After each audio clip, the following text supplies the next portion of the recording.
So have you been thinking about selling your house here in New Hampshire?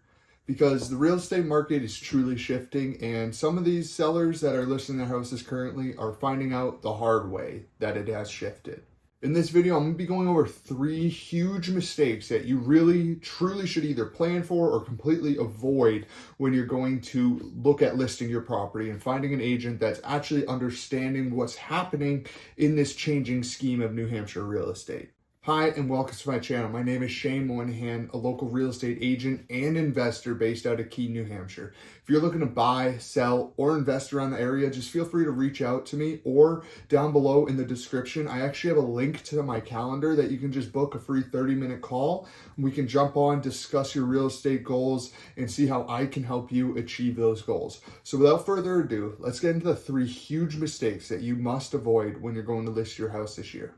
So I work with buyers and sellers when working in real estate, and buyers are still going to be the majority of my business right now because I'm still a newish agent. Not new, not newer, but newish. I've been in 5 years and I'm seeing more listings the longer I'm in because that's truly how it works.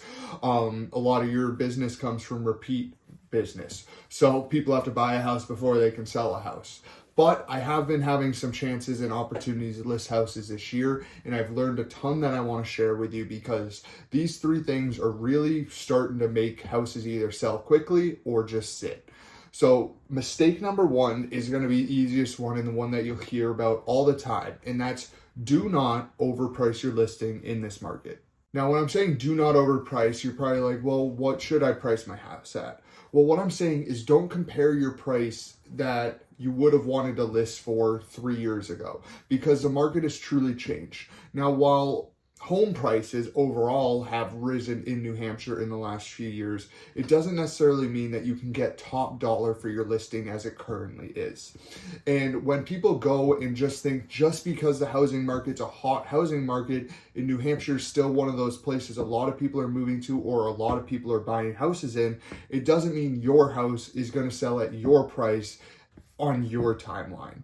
Because I'm seeing, even if you list your house $15,000 above what it should be going for, that house is going to start sitting on the market. There's not going to be as many showings, and you're probably going to have to do a price drop after a few weeks of not getting what you want.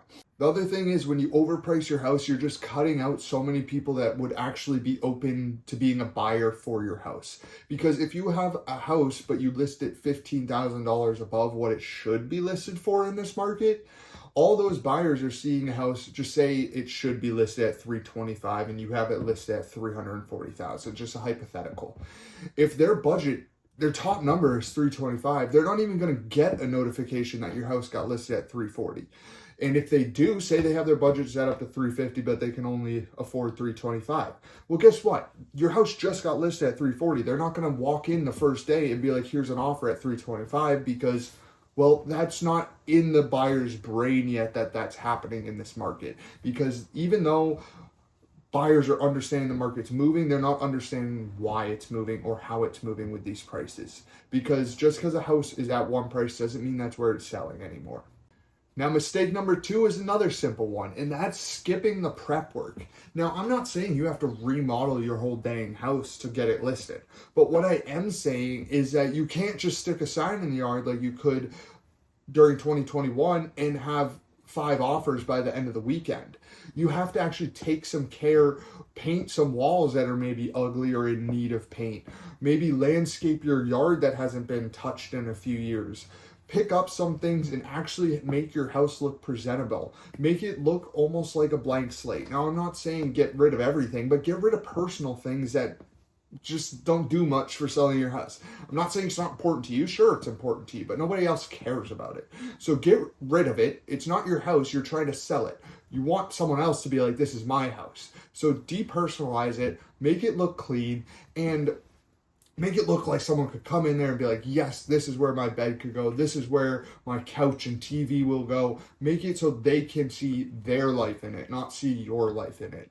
And then the last thing I want to touch base on this part of getting your house ready is a lot of people will ask me, well, should we look into staging the house? And honestly, where I am in Keene, New Hampshire, in Cheshire County, I just don't see the return on staging a house right now. all dependent on price point though when I say that. Because if you have $1 million house that's vacant, well, yeah, it's probably worth it to stage it. But if you have a $300,000 house that you just moved out a few weeks ago, it's honestly probably easier to show without anything in it. So it's just one of those things that it's really case dependent, but most of the time I don't see it happening. And then mistake number 3, I'm going to mention this one's a little bit harder to understand, I would say, but it's not ignoring local market strategy.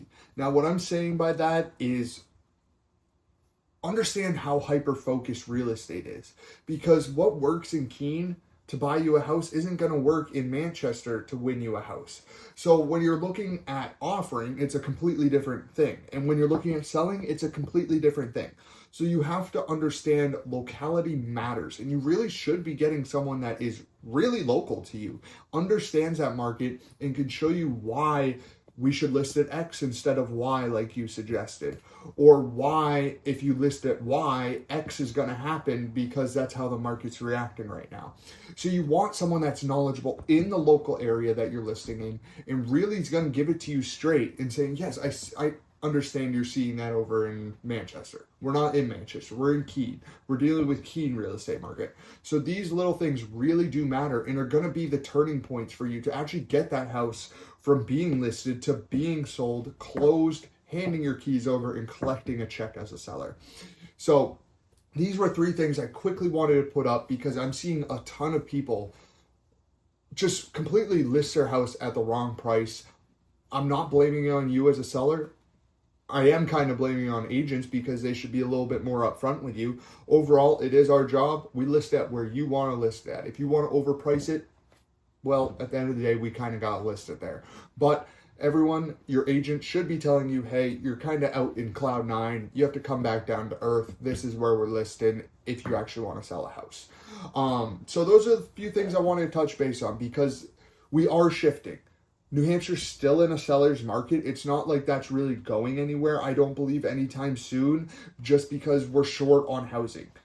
We don't have it. So when listings come up, they will sell eventually for most of the time, unless you completely overprice it or you're just a very picky seller and your negotiation tactics aren't the greatest.